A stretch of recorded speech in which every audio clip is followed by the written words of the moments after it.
നെന്മാറ ഇരട്ടക്കൊലപാതക കേസിൽ നിയമസഹായ സമിതിയുടെ mitigation report ഇന്ന് കോടതിയിൽ നൽകും. കേസിൽ വിധി പറയും മുമ്പുള്ള നടപടിക്രമങ്ങൾ ഇതോടെ പൂർത്തിയാകും. പ്രതി ചെന്താമരയുടെ ശിക്ഷാവിധി എന്നാകും എന്നത് സംബന്ധിച്ച് ഇന്ന് ഒരുപക്ഷെ തീരുമാനം ആയേക്കും. കഴിഞ്ഞ ദിവസം കുറ്റക്കാരനാണ് എന്ന് വിധിച്ചപ്പോൾ തന്നെ ചെന്താമര ക്രൂരനായ കുറ്റവാളിയാണ് എന്ന് തന്നെയായിരുന്നു കോടതി നിരീക്ഷിച്ചത്. ജഡ്ജിയുടെ ചോദ്യങ്ങളോട് ധാർഷ്ട്യത്തോടു കൂടിയുള്ള മറുപടിയായിരുന്നു ചെന്താമര നൽകുകയും ചെയ്തത്. ഇപ്പോൾ ഈ വാർത്തയുടെ വിശദാംശങ്ങളുമായി CV അനുമോദ് ചേരുന്നുണ്ട്. അനുമോദ്, ചെന്താമരയ്ക്ക് എന്ത് ശിക്ഷയാണ് നൽകുക എന്നതാണ് എല്ലാവരും ഉറ്റുനോക്കുന്നത്. പക്ഷേ അതിന് നടപടിക്രമങ്ങൾ പൂർത്തിയാക്കേണ്ടതുണ്ട്.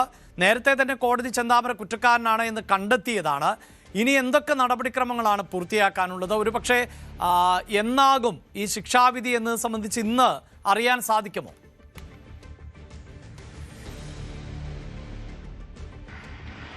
സമീപകാലത്ത് കേരളം കണ്ടതിൽ വെച്ച ഏറ്റവും ക്രൂരമായ ഒരു കൊലപാതകമായിരുന്നു നെന്മാറയിലേത്. അവിടുത്തെ ഇരട്ട കൊലപാതക കേസിൽ കേരളം കാത്തിരിക്കുന്നത്, അല്ലെങ്കിൽ കേരളം പ്രതീക്ഷിക്കുന്നത് കഠിനമായ ശിക്ഷ തന്നെയാണ്, ഏറ്റവും വലിയ ഒരു ശിക്ഷ തന്നെയാണ്. കാരണം ഇത്രയും ആസൂത്രിതമായി ഒരു കുടുംബത്തിലെ 3 പേരെ ഇല്ലാതാക്കി വീണ്ടും ഒരു കുറ്റബോധമോ പശ്ചാത്താപമോ ഇല്ലാതെ വേണ്ടി വന്നാൽ ഇനിയും ഞാൻ ഇതൊക്കെ ചെയ്യുമെന്ന ധാർഷ്ട്യത്തോടെ കോടതിയെ അഭിമുഖീകരിച്ച ചെന്താമര എന്ന ഈ കൊടും ക്രൂരന് നിയമം അനുശാസിക്കുന്ന ഏറ്റവും വലിയ ശിക്ഷ തന്നെ നൽകണമെന്ന് പ്രോസിക്യൂഷൻ ആവശ്യപ്പെട്ടിട്ടുണ്ട്. കോടതി പ്രോസിക്യൂഷൻ ഹാജരാക്കിയ തെളിവുകളും അല്ലെങ്കിൽ പ്രോസിക്യൂഷൻ്റെ വാദങ്ങളും അംഗീകരിച്ചുകൊണ്ടാണ് അയാൾ കുറ്റക്കാരനാണെന്ന് കണ്ടെത്തിയത്.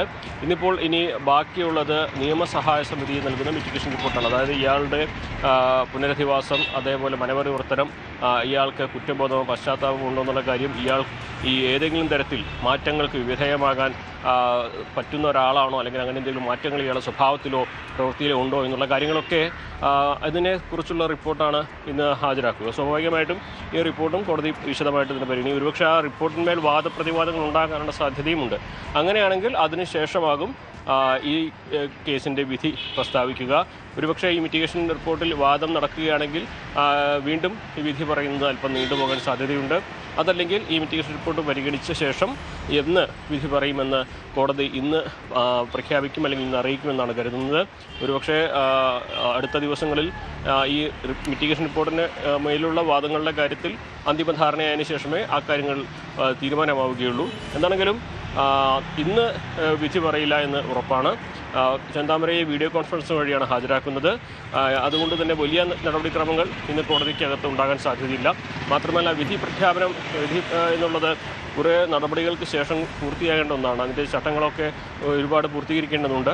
അപ്പോൾ അത് എഴുതി തയ്യാറാക്കൽ, വിധി തയ്യാറാക്കലും വലിയ സമയമെടുക്കുന്ന ഒന്നാണ്. അതുകൊണ്ട് തന്നെ വരും ദിവസങ്ങളിൽ നാളെയോ അല്ലെങ്കിൽ ഒരുപക്ഷെ തിങ്കളാഴ്ചയോ ആയിട്ടായിരിക്കാം ഇതിൻ്റെ വിധി പ്രസ്താവനം ഉണ്ടാവുക എന്ന് വേണം നമുക്ക് കരുതുവാൻ. ഈ ഒരു കൊടും ക്രൂരകൃത്യക്ക് ഏറ്റവും വലിയ ശിക്ഷയായ വധശിക്ഷ തന്നെ നൽകുമോ കോടതി, അതോ പ്രായത്തിൻ്റെ ആനുകൂല്യം നൽകി ഇയാളെ ജീവനാന്തം തടവിൽ പാർപ്പിക്കുമോ എന്നുള്ളതൊക്കെ എന്താണെങ്കിലും നമുക്ക് കണ്ടു തന്നെ അറിയേണ്ടതാണ്. അഭിലാഷ്. 2019 സജിതയെ കൊലപ്പെടുത്തിയ കേസിൽ ഇരട്ട ജീവപര്യന്തം അനുഭവിക്കുന്ന പ്രതിയാണ് ചെന്താമര. അങ്ങനെയുള്ള ചെന്താമരയായിരുന്നു പിന്നീട് ഇരട്ട കൊലപാതകം നടത്തിയത്. അതിനുശേഷം സാധാരണ നമുക്കറിയാം കോടതി നടപടികളുടെ ഭാഗമായി കടുത്ത ശിക്ഷ ലഭിക്കുമെന്ന് കണ്ടാൽ കോടതി അവസാനം ചോദിക്കുന്ന ചോദ്യങ്ങളോടെങ്കിലും ഏറ്റവും സൗമ്യമായും തനിക്ക് നീതി ഉറപ്പാക്കണമെന്നോ അല്ലെങ്കിൽ തന്നെ വിട്ടയക്കണമെന്നോ തൻ്റെ പ്രാരാബ്ദങ്ങളൊക്കെ പറയുമെങ്കിൽ ഇവിടെ ചെന്താമര അത്തരത്തിലല്ല, തന്നെ തൂക്കിക്കൊല്ലൂ എന്ന് ആണ് കോടതിയോട് തന്നെ ആവശ്യപ്പെട്ടത്. അത് മാത്രവുമല്ല, തനിക്ക് ഒരു തരത്തിലുമുള്ള പശ്ചാത്താപമില്ല. ഇനിയും ഒരു പക്ഷേ അത്തരം കടുത്ത ക്രൂരകൃത്യങ്ങൾ ചെയ്യേണ്ടി വന്നാൽ അത് ചെയ്യും എന്നുകൂടിയാണ് പറയുന്നത്. കോടതിയെ സംബന്ധിച്ചിടത്തോളം അതുകൊണ്ട് തന്നെ നിർണായകമാകുന്ന വിധിയാണ് പ്രഖ്യാപിക്കേണ്ടത്. സാധാരണ ഈ വധശിക്ഷ പോലെയുള്ള തൂക്കുകയർ പ്രഖ്യാപിക്കുന്ന നിലവിൽ തന്നെ ഏതാണ്ട് 39ഓളം ആളുകൾ വധശിക്ഷയ്ക്ക് വിധിക്കപ്പെട്ടവർ നമ്മുടെ സംസ്ഥാനത്തെ വിവിധ ജയിലുകളിലുണ്ട്. ഏറ്റവും ഒടുവിൽ ഷാരോൺ വധക്കേസിൽ പ്രതിയായിട്ടുള്ള ഗ്രീഷ്മയ്ക്കടക്കം വധശിക്ഷയാണ് വിധിച്ചിട്ടുള്ളത്. പക്ഷേ ചെന്താമരയുടെ കാര്യത്തിൽ എന്താകും കോടതിയുടെ ഭാഗത്ത് നിന്ന് ഉണ്ടാകാൻ പോകുന്ന വിധി? ഏറ്റവും ഒടുവിൽ പോലും ഒരു തരത്തിലുമുള്ള പശ്ചാത്താപവും പ്രകടിപ്പിക്കാത്ത ഒരു പ്രതിയാണ് ചെന്താമര എന്നതാണ്. ഇന്നൊരു പക്ഷേ എന്നായിരിക്കും ചെന്താമരയ്ക്കുള്ള ശിക്ഷ പ്രഖ്യാപിക്കുക എന്നതിൽ വ്യക്തത ഉണ്ടായേക്കും. കൂടുതൽ വാർത്തകൾക്ക് News 18 Keralam YouTube channel subscribe ചെയ്യുക.